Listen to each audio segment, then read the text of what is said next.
제가 처음 한국에서 시작했을 때의 A&R과 지금의 A&R은 굉장히 많이 달라졌거든요. 몇 년 전부터 정말 뭐 A&R 클래스라든지 뭐 아니면 강의라든지 처음에 생겨났을 때 조금 걱정했었던 부분들도 있기는 해요. 말 그대로 이런 부분이 얼만큼 잘 가르쳐질 수 있을까. 참 경험으로서 많이 배워야 되는 부분들이 많은 게 A&R인데 그런 걸 배우고서 들어오셨을 때 실망하시지 않을까?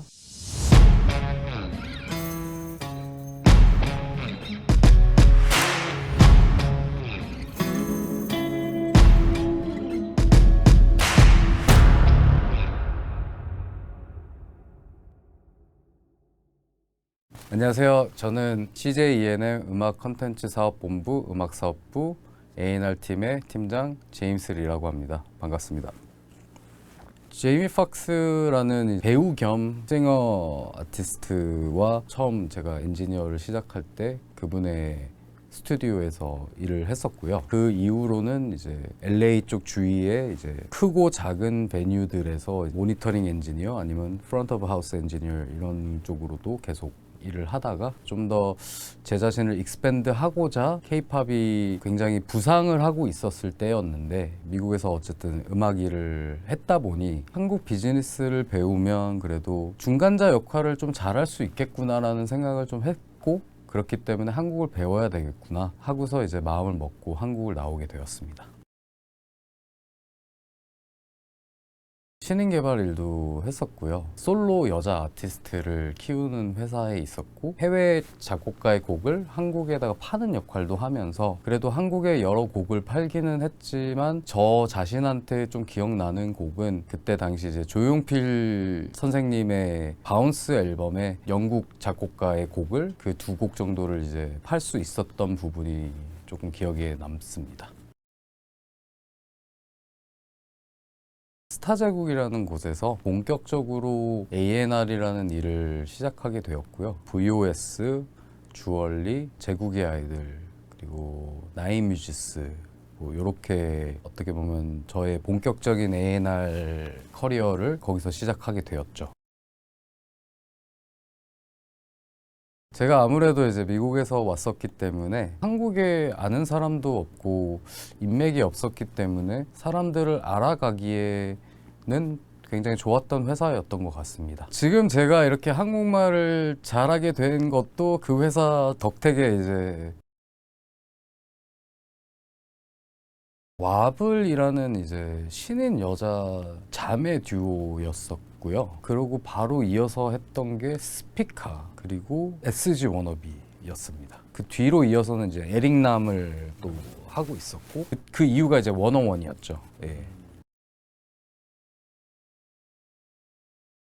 그 당시 참 많은 걸 배웠죠. 이렇게 뭔가 범국민적 사랑을 받은 아이돌을 해보는 거는 약간 처음이기도 했기 때문에 굉장히 빠르게 익숙해져야 되는 부분들과 배워야 되는 점들 그리고 진행해야 되는 점들이 굉장히 많기는 했죠. 그러니까 같이 일하고 융화돼야 되는 사람들이 굉장히 많았죠.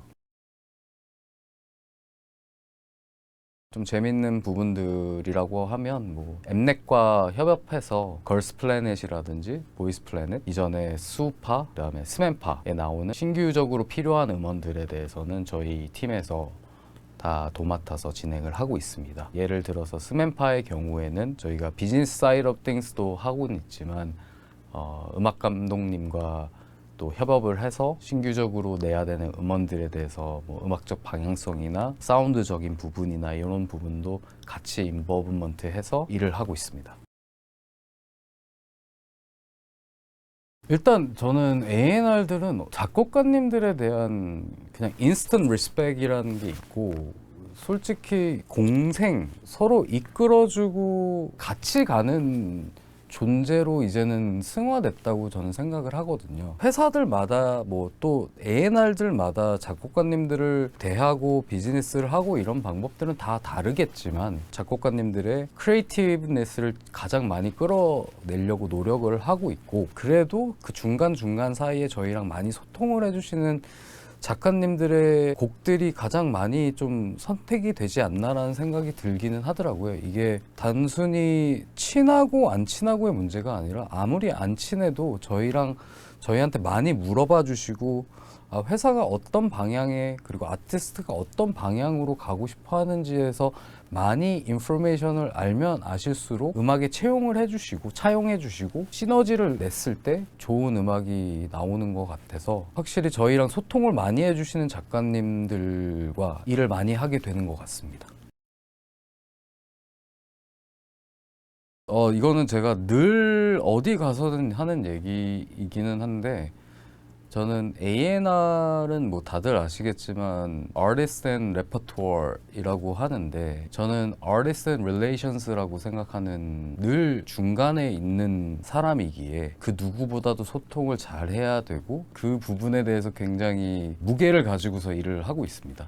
제가 직접적으로 소통하는 작곡가님들 외에도 굉장히 옆에 유관 부선들이라든지 아니면 타 회사라든지가 많았기 때문에 한마디 한마디에 저희 워딩 초이스에 굉장히 조심했었던 기억이 있습니다. 되게 심플한 것 같습니다. 결국에는 대우를 받고 싶으면 내가 대우를 해라. 제가 받고 싶은 대우대로 남을 대우를 하려고 노력을 하고 있고요. 어떤 누구든 간에 저보다 나이가 어리던 동갑이든 많든 뭐 사람과 사람 대의 매너는 늘 지키자라는 부분은 그냥 어렸을 때부터 살면서 그냥 가져왔던 부분인 것 같고요. 많이 뛰어다니고 사람들을 만나 뵙고 저를 2번 만나고 3번 만나고 4번 만났을 때도 저 사람이 저런 사람이구나 라고 생각하셨으니까 부분이 좀 퍼져나가고 했을 때 평판이라는 게 생기는 것 같아서 많이 뛰는 게 필요하지 않나라고 생각합니다.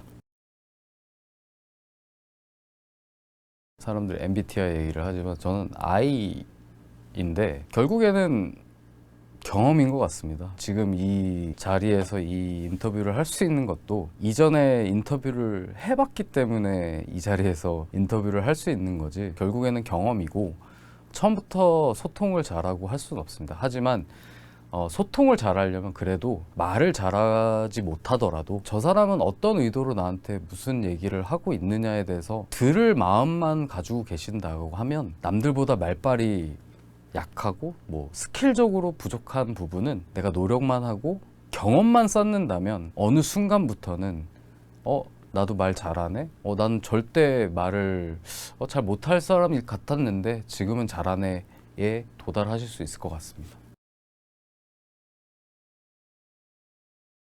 몇 년 전부터 정말 뭐 A&R 클래스라든지 뭐 아니면 강의라든지 처음에 생겨났을 때 조금 걱정했었던 부분들도 있기는 해요. 말 그대로 이런 부분이 얼만큼 잘 가르쳐질 수 있을까. 참 경험으로서 많이 배워야 되는 부분들이 많은 게 A&R인데 그런 걸 배우고서 들어오셨을 때 실망하시지 않을까? 정말 잘 버티실 수 있을까? 이런 걱정들도 좀 하기는 했는데 최근에 이런 부분들이 더 많이 디벨롭 되면서 커리큘럼들도 많이 깊어지고 좋은 클래스들도 많이 생긴다라는 걸 알고 있어서 A&R 부분들도 계속적으로 발전을 하고 있다라고 생각을 하고 있습니다.